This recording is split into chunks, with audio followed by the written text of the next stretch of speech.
Welcome back to Lash Boss Radio, or if this is your first time listening, welcome to Lash Boss Radio. I am Shelby, your host, and today I am joined by Kristin Dalton, known as Krush Artistry, formerly known as Lash Krush, and formerly known as something else, which we will get into in a second.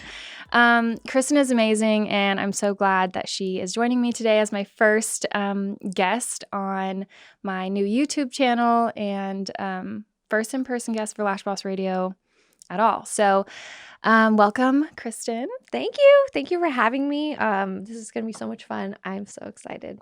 Yay. I want to start with, let's take it back. Like, why did you enter the beauty industry and why did you choose lashes? So just walk me through Kristin before the lashes. Sure. I think like most people who go to esthetician school later in life, because I was around like 29 when I went to esthetician school, I just didn't like my job. I was looking for something different.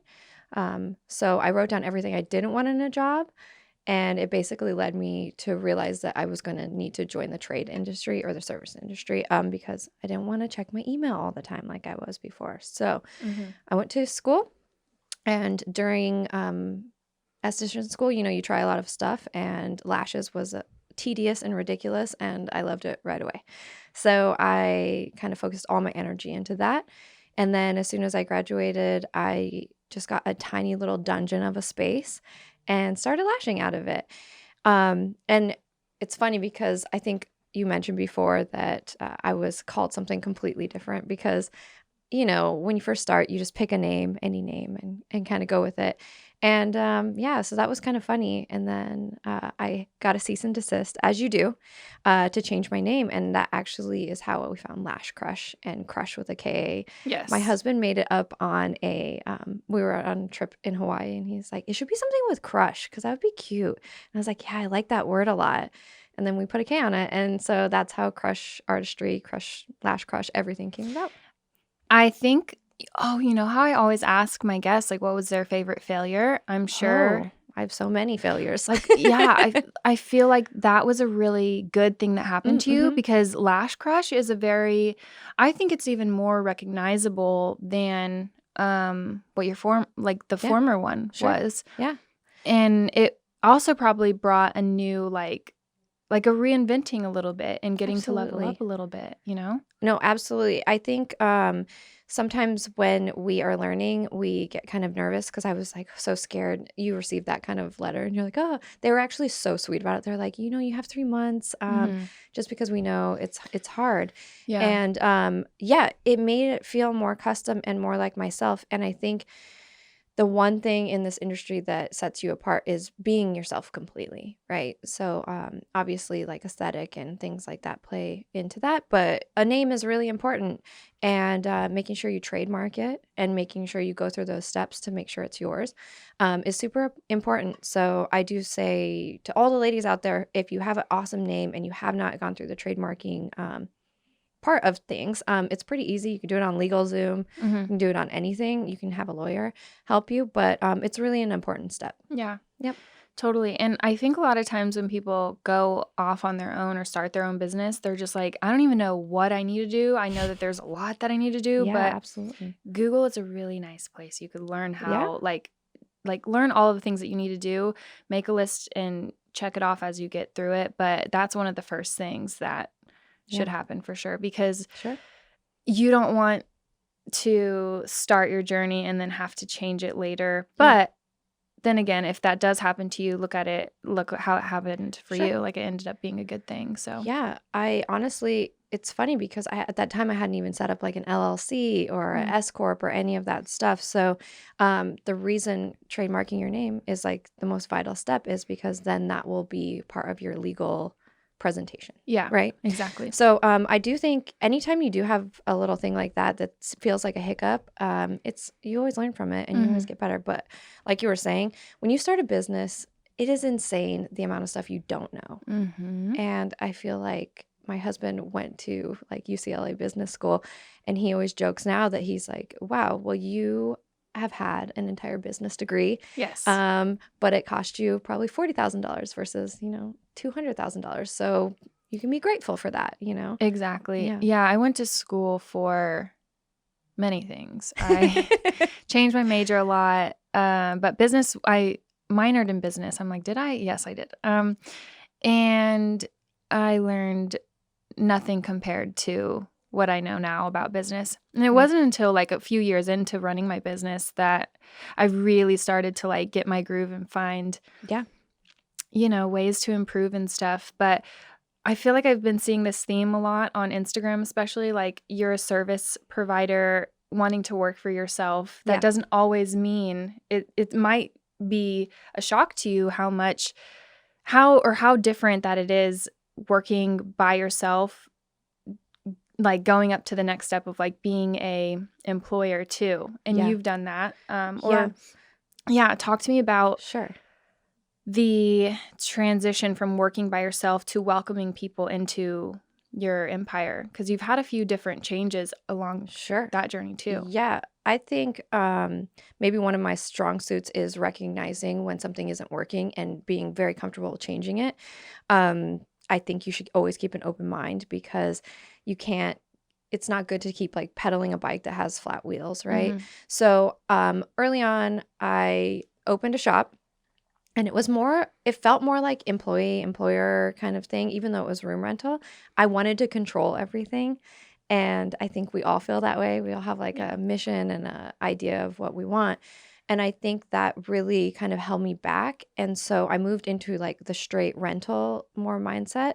And so I have renters at both of my shops. And we do have like shop policies and stuff like that everyone needs to follow. But I really kind of relaxed on the idea that these people were tied to me, because it felt better when not everyone was tethered to me, because I didn't want to be a boss or an employer, and I realized that, and so I kind of just made that shift. Now, do I still have to step in and do leadership type roles and fix things and do all the things bosses do? Yes, but for me, it felt like an easier fit, and I was able to keep my brand kind of separate from everybody else at the shop, even though we're still kind of working in the same spot.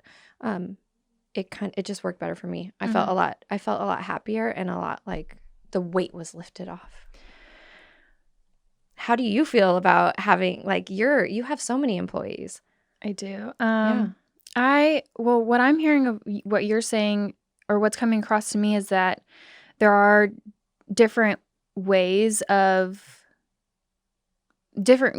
go about Sure. welcoming people into Oh, what you absolutely. create. Yeah. And there's pros and cons to both, but it's about finding what feels right to you and changing it when you have to, even if that might be uncomfortable Sure. or not easy, Yeah, absolutely. So I'm the other, like I am an employer. Yeah. And I do have employees. And my challenges a lot of times are like, we're doing real, like it feels like this, like we go through seasons where like everyone's like same energy, like everything's Super very, happy. yes. Yeah. And then we go through a season where it's like, come on, like, getting people re-inspired. And so it's tough, because I feel like my job a lot of times, it's just a lot of like being a chameleon and being able to like do whatever I have to do all the time that I spend there. And and I can see how having renters is cool, because they're almost just like colleagues. Yeah, exactly. They're more like peers that I can then, if I have overflow of clients, I usually give them to them. Right. It works out pretty good. But yeah, they feel more like they own their own brand, Right. but have kind of a helping hand with that. Now, not everybody likes that. Honestly, I've had renters who I could tell immediately really like salary-based jobs and really want to be an employee and part of a bigger group. And I think that's an amazing quality to have. It's so nice to have people like that at your shop. I'm sure you have people who are just like stoked to be together and help each other. And those are amazing people. I am kind of a lone wolf, I would say. I do like working with people, but I'm very particular about how I lash and how I do things. And instead of kind of putting that on other people, I just kind of thought, that's probably better for me to stay to myself. But I think it's amazing. I see people who have employees like you and Mo, and it blows my mind. You guys are not only bosses, but you're motivators. You have to constantly have that kind of upbeat energy to, lead your employees. So I think you guys do an amazing job, and it's so much harder than people think being a boss. And I think a lot of the time there's a lot of it's hard to explain, but there's like a lot of animosity towards bosses and things like that. But at the end of the day, we're really just trying to have your best interest at hand, and that's got to be tough. Yeah. I think a lot of people get it wrong where you can look at it both ways, really. Like, just because you work for yourself doesn't mean you're going to be making a ton of money. Sure. It could take a while to get there. And you totally can make a ton of money. You can. Too. But you could also make really good money working for someone else as well. Like, there's so many ways so many different versions of success and stuff. Again, like whatever feels right to you. Absolutely. And you can always, like, if you work somewhere for a while and then you decide, hey, I didn't think I wanted to work for myself ever, but I think that's what I want to do now. Sure. That can be okay. Absolutely. And We're so lucky. We have so many different ways of being in this industry. We're very lucky. I think that, like you're saying, some people make so much money just working for somebody else. They don't have to worry about the tax portion. They don't have to worry about a lot of day-to-day setup, inventory, all of that stuff. And I do envy that. I think about it sometimes. I'm like, man, that was really nice to have a job where somebody else thought of those things.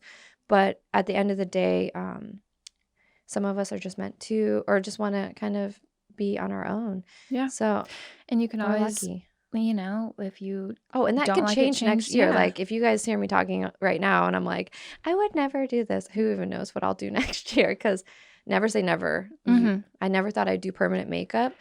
It terrified me, and now I do it every day. So that's so cool. Yeah. So I did want to talk about that, actually. So awesome. You changed. So you were Lash Krush, and now you're Krush Artistry, because you also are doing permanent makeup now, and you're phenomenal at it. Thank you. I'm literally going to get my lips done with Kristin. I am so excited. I cannot wait. I need to figure out my lip situation, though. You guys, I've literally had my lip filler dissolved 4 times now, and I don't think I'm done, because there's still some areas. That burns when you do that. Actually, when they use numbing, it's not that bad. Oh, I never do numbing because I hate the feeling of lidocaine. Isn't that so weird? Really? I hate that numb feeling. So I'm like, just do it when I get my filler. It's 30 seconds. It's not so bad. Yeah. For me, anticipating the discomfort makes me just sweat, and I'm terrified. And then I'm getting it done. I'm in my head. I don't like that stuff. But yeah, I've had to get it dissolved so many times. And then, so I'm waiting for my lips to be where I want them, I guess, before I get it. Because isn't that how you should get the filler done before? I always recommend people do filler before and wait a month and a half, because if you're going to do it, it does create more lip area. So usually if I already do it, then they get filler, there is the inside part of their mouth that we have to kind of fill in. So it's might as well just do it before and get it after. But it's totally safe with filler. Do you ever see, when you're doing it, do you ever see bad lip filler jobs? Oh, I see everything. It's just with lashes, you have a different canvas every single time. So there's definitely people who have lumpy filler or have extreme amounts of filler. It's actually really crazy to see how big people get their lips. Yeah. It takes a lot longer when I have huge lips to work with. Right. And also the tissue of the skin is stretched so tight that you have to be super gentle and be really careful making sure you're at the right depth. So as you can imagine, I see all sorts of things. I'd say the craziest thing that I see, and something that's really shocking to me, is the amount of people who have been bitten by dogs on their mouth and have giant scars that we're now trying to connect and give them an actual lip shape. In the last year, I've probably had 10 different women our age who were bit by dogs on their face.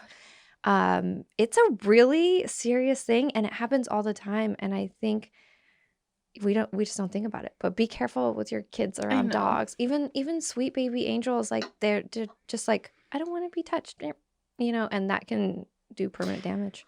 Didn't we talk about this at our dinner? Yes, we had the best dinner, by the way. I actually wish everyone could have been there. It was very emotional and beautiful, and I don't know. I feel so lucky to have friends like you, and like everyone I've met has been so sweet. We're just so lucky in this industry. So Yeah, I yeah. think that was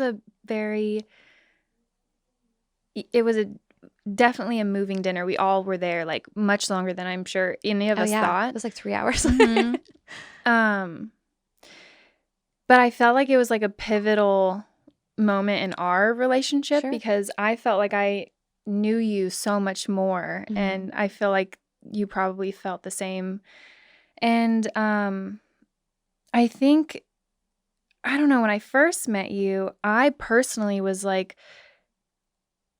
I wasn't sure, like, how were you gonna be? Or, like, can we Yeah. be friends? We Sure. both live in the same city. Like, is it Mhm. gonna be, and I had all these thoughts, and I tend to do that, like, just always, like, second guess or, like, have those insecurities and stuff. Yeah, because you're a very private person. You're very quiet and also stunningly beautiful. If anyone's ever met her in person, I'm like, whoa. The first time Thanks. I met you, I was like, hi, who is this beautiful person? But I think it's a really, some of my long-term friendships, the best friendships I've had, have progressed very slowly. Mhm. And we've built up a relationship. Some people you just click with right away and just feel comfortable with. But I think in our industry, you never know how somebody's going to actually be because we see people on Instagram and obviously we're presenting a different persona. We all try and be true to ourselves on there, but when you meet somebody in person like 3 times, that doesn't mean that you're friends with them. You're probably like friendly with them and they're a good acquaintance. But you and I hadn't had many platforms to just like sit and be Mhm. together and have conversations in this last year with things reopening. You and I went to a few different events together and actually like had dinner together, and actually I got to spend time together. So I'm really happy that our friendship has formed, and it's been so lovely like knowing you and learning about who you are as a Thank person. you. I Yeah. feel the same. I really do. And, um yeah, I think especially in our industry, like connecting with others in the industry is important, but also it could be a little bit scary because I've also seen it go the opposite way. Yeah, Like you really absolutely. do think someone is your friend and then things happen and it could be really hurtful, and then there's like sometimes, I'm not saying I necessarily have seen this personally, but I know of some people who have like really been jaded by the beauty industry, and Yeah.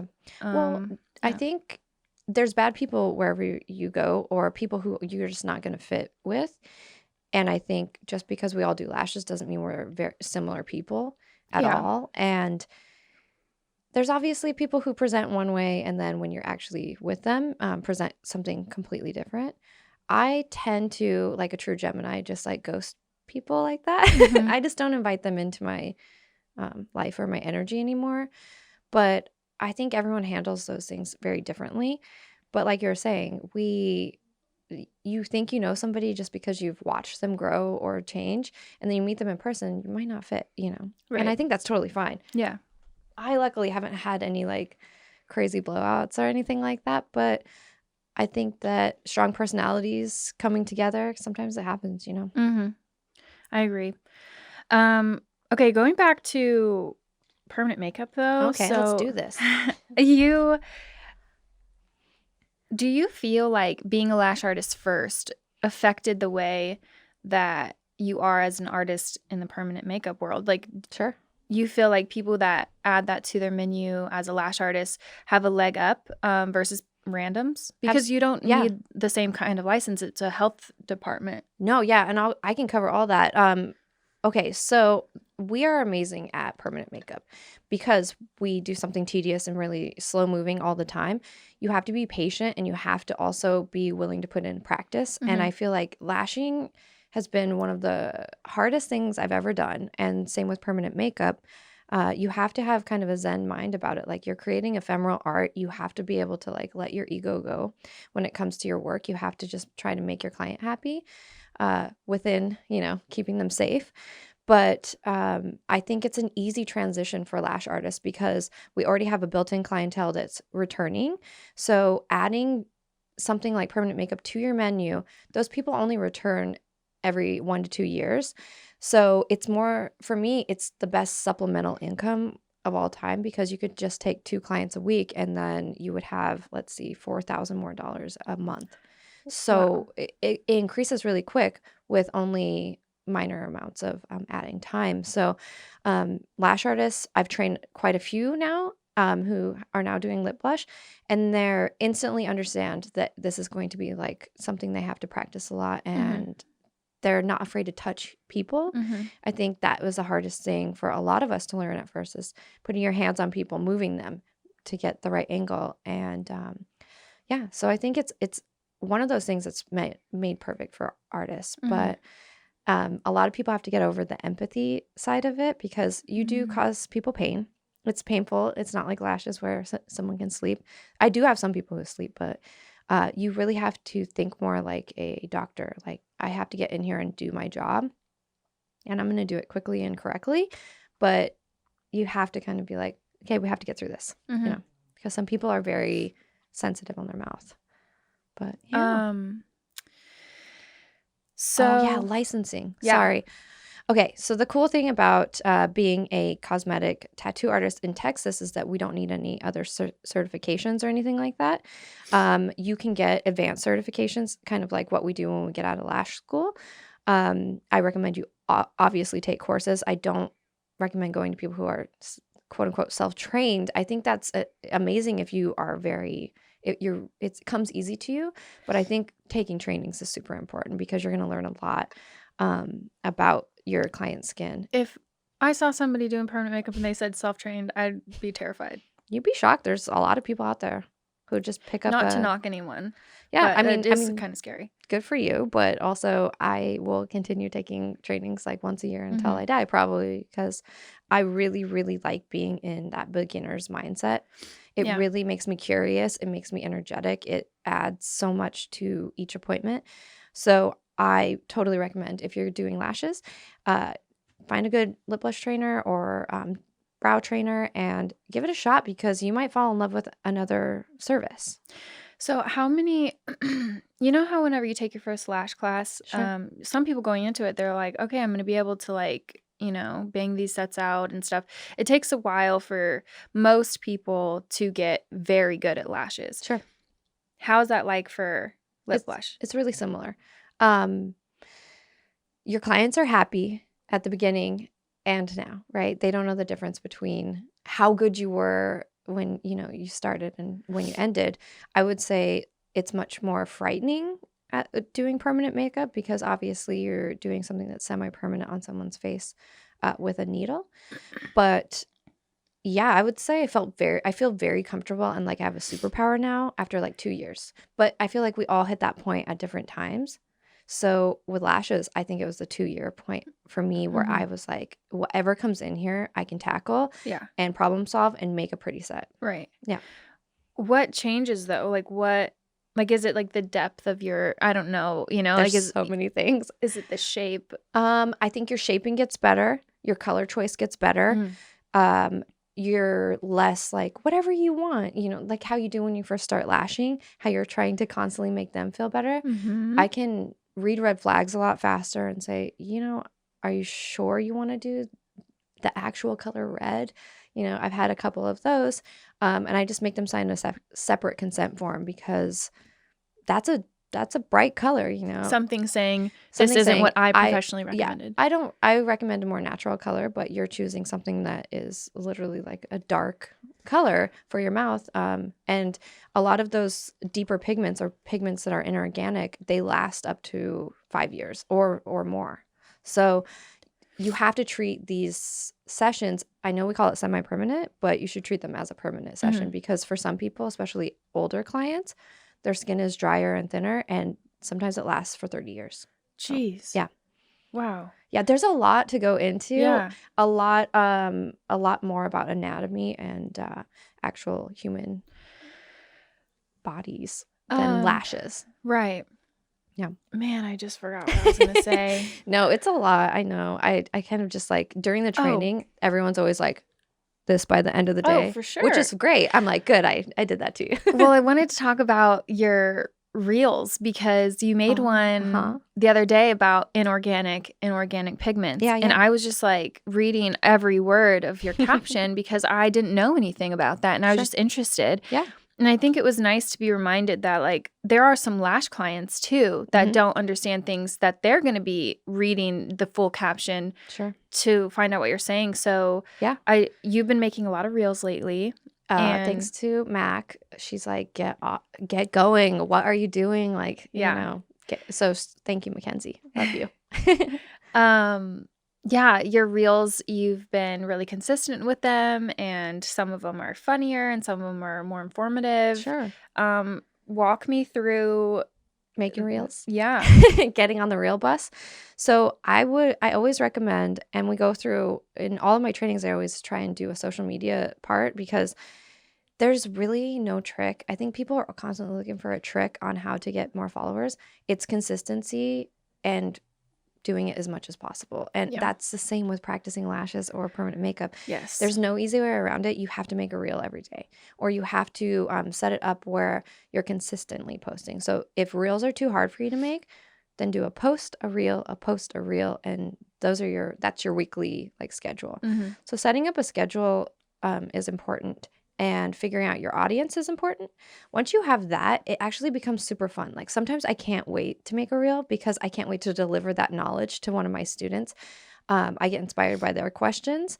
Like they were asking me, which pigments do I buy? So that's why I made the inorganic or organic. Someone was asking me like, hey, it's weird. I use the same color in this different product type. And it healed way lighter than when you did it with like a perma blend. And I'm like, yeah, that's because that color's more opaque and this one's translucent. But these are like deep dives that you go into like more advanced training. Right. But like I said, I love sharing with them because we've all been behind our chair freaking out, feeling like, I don't know what I'm doing. And especially with tattoo, not knowing what you're doing is a horrifying thought, right? So I would recommend make a schedule, stick to it, consistently post. Post when people are going to be watching. So like lunch breaks, after work. Obviously, those are when your reels are going to start to gain a little traction. Yeah. And also, like this, sometimes you post something. I think I spent 30 seconds on one because I was like, oh, I have to make one today. And it was literally me with a coffee cup going, I've been drinking coffee. And I've been drinking coffee. That one has the most of all of mine. Wow. And I didn't have makeup on. I was wearing a beanie. And so you have to realize people just want relatable content. They do want to be taught, but they just want to laugh too. Like everyone needs levity in the middle of the day, So I've hopped on and off the reel train. I know it's hard. So much. I struggle with time management sometimes. And I feel like what you just said about relatable content, we do that a lot with memes. Like we're always posting memes. Memes are still, I think, are great, and they're so popular. They're just as popular as reels. I think that Instagram just wants you to use that feature more right now. Yes, So I totally agree. Yeah.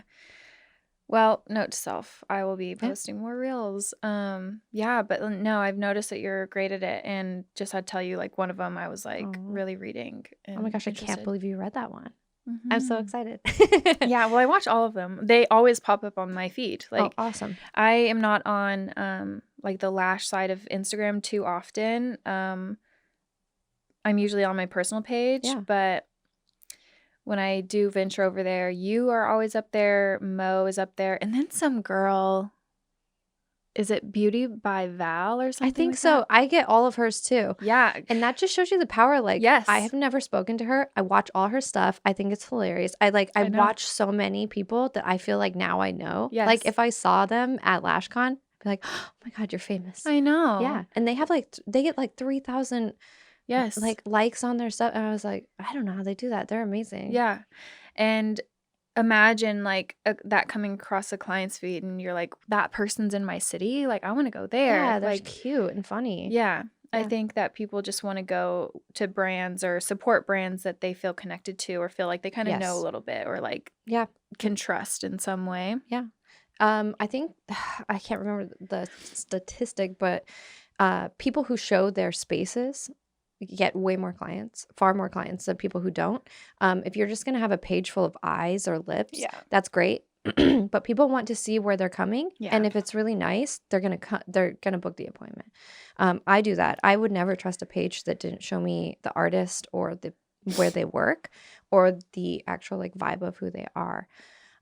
So I do think there's so many opportunities, and I feel like young people starting their social media are like, I don't know what to do. And it's like, just stop overthinking it. Just think like base level. What would you want to see when you book an appointment? Yeah, Yeah. totally. I've talked about this. Like one time I gave a talk once at a Lash conference. Sorry, I feel like either my nose is You gonna about to sneeze? be bleeding or like running because I'm like, am I having a nosebleed right now? I wonder if I can get you a tissue. I think I'm okay. Oh, but the hot sauce is. I know the hot sauce is gonna make it Oh my crazier. gosh, thank you. Thank you. Oh my gosh, a hand with a Kleenex box just came in the door. It was amazing. Okay. Don't watch me. Don't watch you. I will say social media is stressful, and there's days I don't want to do it, and I don't push myself to do it. I'm like, I used to do that, and then Yeah. I would just feel crappy, and I have mental health issues like a lot of people in the world. Yeah, and so if my bipolar is acting up, I'm not going to focus on making a reel. Oh my Like, gosh. who cares? But if you can be consistent, do it. Yeah. That's why there's days where I feel super inspired. It was like 2 days ago, I made all these funny reels because I was just like, oh, I'm feeling it. And so I batched a lot of them. And then next week when I go to post them, I'll just look at what the trending audio is and put them to that, unless it's like a talk track. So mental health, I do want to talk about that a little bit because whether I want to accept it or not, have anxiety, and like I talk with my therapist about this.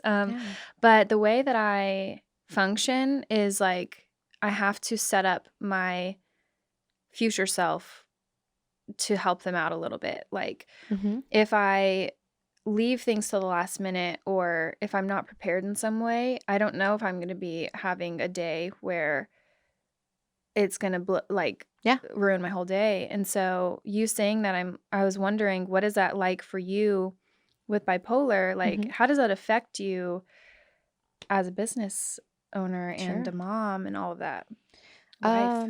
Well, when I found out I was bipolar, I think most people would be like, oh, this sucks. I was so happy because I finally knew what was going on inside of me, and I found ways to treat that.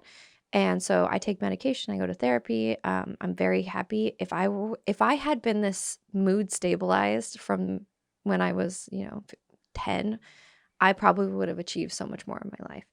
I think that really taking care of your mood and the way you feel, and also realizing when you're pushing yourself too hard, and being able to step back and say like, no, I'm not going to do that, is really, really important.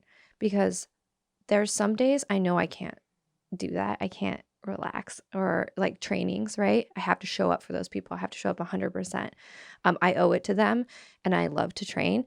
So even if I was going through something, I would push it down, but I would know that I'm going to take the next 2 days off after that and just really like do meditation, just relax, hang out with my family, maybe just do anything possible to make me feel better. So I will say I've never used my my mental stuff as an excuse, but I am very protective of it, and I set boundaries really well at this point in my life. So if you can, work or be around people who accept boundaries and accept that you're not going to always be perfect, I think it's really nice to have that. Yeah. But it also comes from within, just being like, I'm a strong, badass bitch.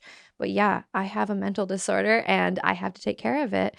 I think you can be both. I don't think you need to be, like I think people think it's a weakness, but for me, it's a huge strength because it let me know myself so much deeper. And like as a mom, Ellis, like, holy crap, I can't take a day off. I can have days where I'm lower energy, but like he pushes me so much, and he actually helps my bipolar a lot because I can't not show up for him. You know what I mean? So I think I have a really great partner who supports me. I support myself. I do a lot of therapy work. Like you were saying, therapy's amazing. Yeah. And yeah, if I don't want to post or if I don't want to do something, I'm not going to do it, you know? Yeah. Yeah. And I think saying no is just as powerful as saying yes. Yeah. Yeah. I think for myself, like I always have compassion for other people. Like hearing like even you just now talk about that, like I just was like, oh, but I've never had that same compassion for myself. Yeah, you Like, have to. yeah, it wasn't until going to therapy, and it wasn't until actually going to therapy that I like accepted that I had anxiety too, because Yeah. for me, especially being an employer, for whatever reason, I always felt like I had to always be up here. And Yeah. I work with a lot of people that have anxiety, and I'd always like just want them to feel so safe. And so, like anytime, like I've witnessed anxiety attacks with some of them. And they, like, I remember, oh man, I remember one of them was like really like she was just shaking, and I remember like her looking at me in the eyes, and she just looked so scared, and Aw. I was just like trying to like send her like it's okay, like Yeah. you're okay, like you can go home, I've got this, whatever.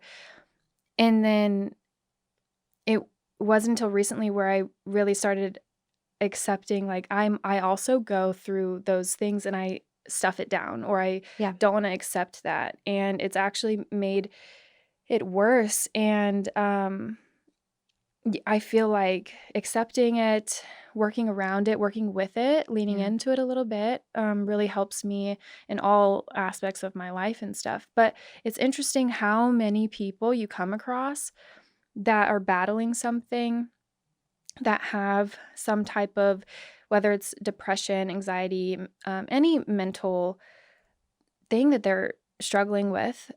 So many of us are going through that stuff, and Oh, I just yeah. want to see us all have like more compassion, understanding Sure. for each other. I think that's a great message. And I think that I'm so happy that the conversation is actually out there and people aren't afraid to talk about it, because whenever I talk about it, I get like 100 messages like, wow, I'm bipolar too. Or um, I, I can't believe you said that out loud, because there's still stigmas. But I will say, I know what you're talking about. I have so much compassion for other people and so little for myself. And I started doing these guided meditations where I go back to rooted situations that really have scarred me. And they're usually from childhood, right?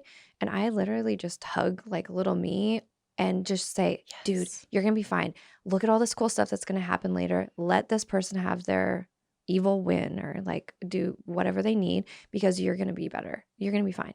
And I think going back and just releasing that and being like, it's not going to affect me anymore, but I'll always be there for whoever's inside of me, Yeah. that little person in there. Because I think we're all just children walking Yes. around. And especially when we go to like, we leave our house when we're 18, and then like, we don't have a mom who's going to take care of us. A lot of us don't even have an actual mother around, or a father. And so we have to kind of become our own, our own Parent protector. ourselves Yeah, we have to too. parent ourselves, and we have to protect our like our naive, sweet, Inner innocent child. part of us. Yeah. Yes. Yeah. Yes. I the other day I had never felt like what self-love is. I've always talked about or heard about that being talked about, Oh, and I've never felt that, I think, in my life. Like I've always felt, why is this conversation like it's this? very no, it's beautiful. I love that. It's when you hit those points in your life where you have those big growth spurts, or like mental growth spurts. That's why you want to share it with other people, is because it feels so good, and you wonder how you lived without that feeling. Oh, you're gonna make me cry now. But no, I agree. I think I'm almost 37 years old, and it's like the first time where I've been like, no, I'm not gonna accept that from that person, or this is what I want in my life, and I'm fun, and I'm nice, and I'm pretty, and like actually believing those things instead of just saying them to make myself sort of like a bandage, right? Right. I'm so excited for you that you're feeling that. I remember I was like laying in the bathtub, and like I think my hand was like on my chest or something, and it was like literally this almost like epiphany moment where I was just like, oh my God, like I love myself in a way of like, not like You I don't want love to be myself, you don't want to be somebody else anymore. but yeah, like Yeah. almost just like I got me, Yeah. And like I think so long I've been either judging myself, feeling shame for myself, or believing things that maybe like a partner or someone has told me about myself, and just going inward. And then like now it's like I'm getting to discover who I am. I'm becoming a better mom, a better friend, and I just feel so like liberated and just free for the first time, because I feel like I don't know, it's just been a really nice journey the last couple of years. I feel like getting to finally know yourself and to be loving towards that person that you're discovering is like a really beautiful thing. It's so beautiful. I think releasing your ego when it comes to like what people feel about you or how you feel about other people. So I feel like jealousy is a really wasted emotion. Anytime I feel it, I'm like, ooh, I want what that person has, or like that person's amazing. And uh, just kind of like coming into tune with that is also really great. Just kind of losing that, because then you're able to be truly free, right? When you love yourself, when you, I mean, people could totally, or probably totally, like don't like me and all that, but I like me, so it becomes irrelevant, and it's not going to stop me from doing anything I want to do, Yeah. or anything like that anymore. And I think that's the most freeing feeling. And so when you do have self-love, or you realize that you actually have everything inside you that you need, you don't need it from another person, is so insane. And Yeah. I think as women, we needed men for so long, or we needed a partner, even fiscally, and now we don't. So Hell yeah. it's amazing, because we literally can be our own everything, and have Exactly. that beautiful relationship with ourselves, instead of giving it to somebody else who doesn't maybe deserve it. Totally. And I think even that helps with business too. Like if you look at things like, oh, I have to do this or I have to do that. Look at my to-do list.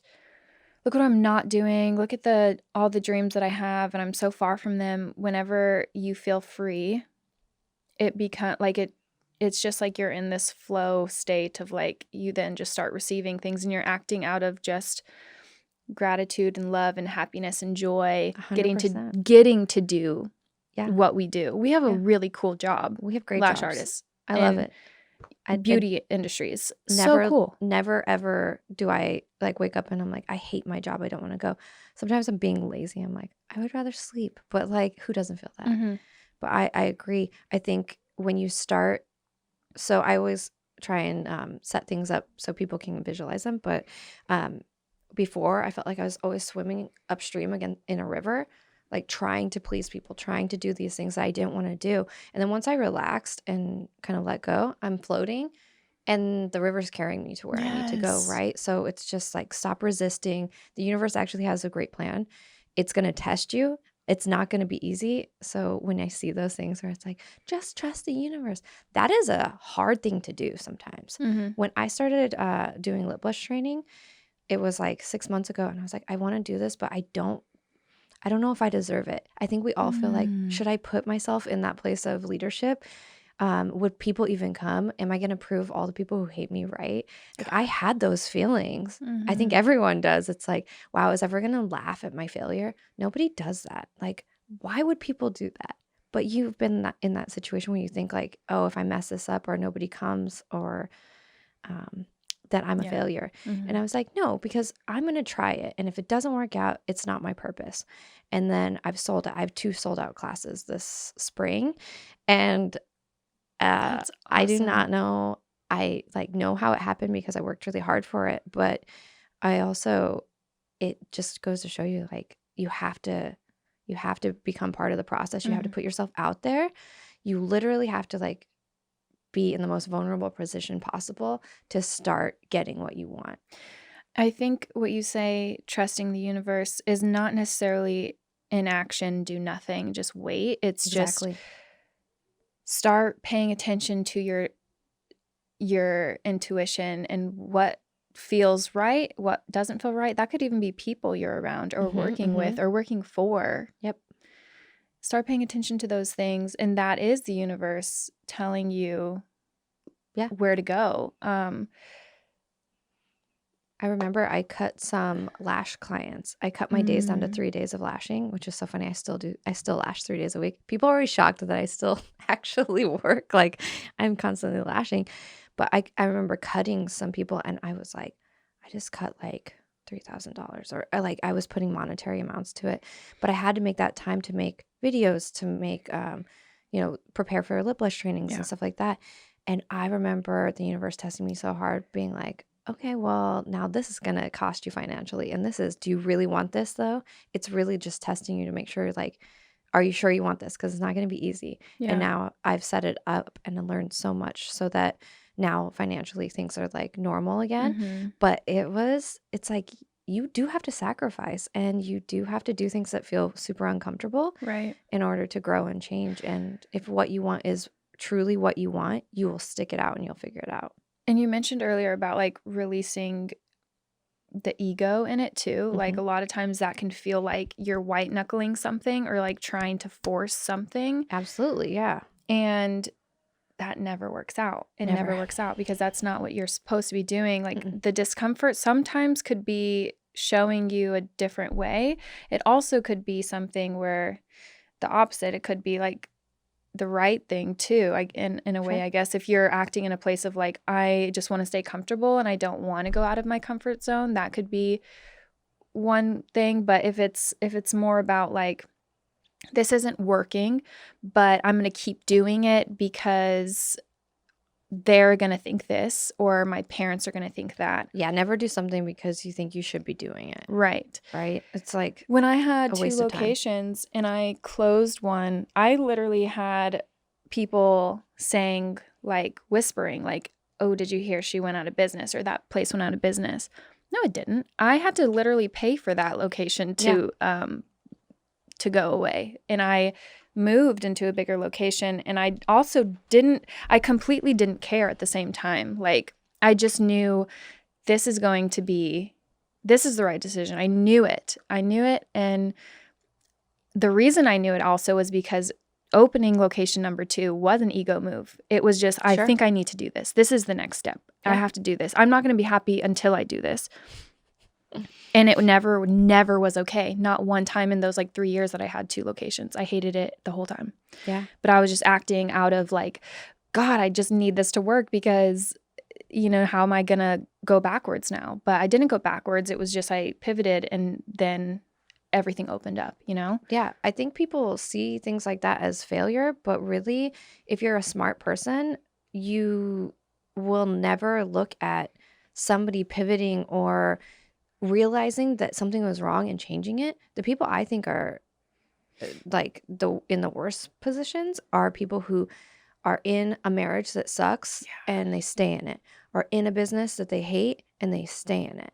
That is, to me, you're creating your own hell and you're living in it every day.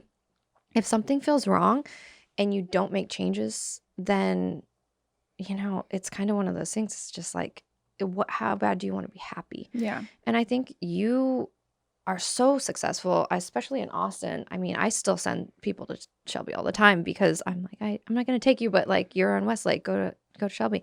Thank you. I think you were able to focus on your shop that you love and give it more love, and actually, water that plant. Yes. And it's grown and it's massive now. And now you're opening you opened a beauty school for just lashing, and now I can send people there. And so I think you realized your purpose, and it doesn't come without a cost. Obviously, you had to go through all of that terrible stuff with the other shop to like actually realize what you want. But it's a huge lesson, and I think most people think I don't even think it's a failure. I think you're just learning like how else this is the first time in our lives, right? In this life. And so, just try new things and try different stuff, and don't be afraid to fail. It sucks sometimes financially, for sure, but whatever. Like, money is fleeting too. Yes. So, yeah. You can always make more. Comes and goes. Yeah. So what's next for you? Like, what is on the horizon for Krush Artistry? Oh my gosh. I am still working on more training, I think, with lip blush. I still have to work on myself a lot with that. And I'm trying to come up with new ideas and things that would serve people. Hopefully some online trainings. I have to bother Mags and her hubby, who they are so sweet. They moved to Texas. I know. I'm like, now I have to, because they're the kindest people ever. So I think I have so many amazing people in my life. There's no reason why I shouldn't be doing more amazing things. But I call you guys like expanders. I know this is so embarrassing, but I do all this guided meditation. I think I've sent it to you. But people who are in your life who have more knowledge about something than you are expanders, and you reach out to them. And I've read, like, when I wasn't sure about reels, I reached out to Mac. She expanded me so much. I've been able to grow so much just by trying reels and doing stuff like that. Our meeting with just having dinner with you and Mo, it made me feel less alone. It made me feel like, okay, like we're all going through this hard stuff. And then we have people like Mags and our husband, and they're so wonderful. It's like, wow, we have all of these people at our disposal. Obviously, we want to financially support them and also emotionally support them because we love them. But if you're feeling down, like, look around. You probably have so many people who can expand your knowledge of things and help you. And honestly, most people are so nice in this industry. You reach out and you're like, hey, I don't know how to do this. Cool, I have a class for that. Or why don't you just come sit in on an appointment? Like, people are very kind. Yeah. Not all people, but most people, I would say. So as a new lash artist, trying to find expanders or make mentorships and friendships is going to help you the most, I'd say. So yeah. Good tip. Yeah. Well, thank you so much. Oh my gosh, it was a pleasure being here. Thank you for having me. Of course. Thank you. Now we're going to play a little game. But yeah, thank you so much. You're so welcome. I loved our conversation. Me too.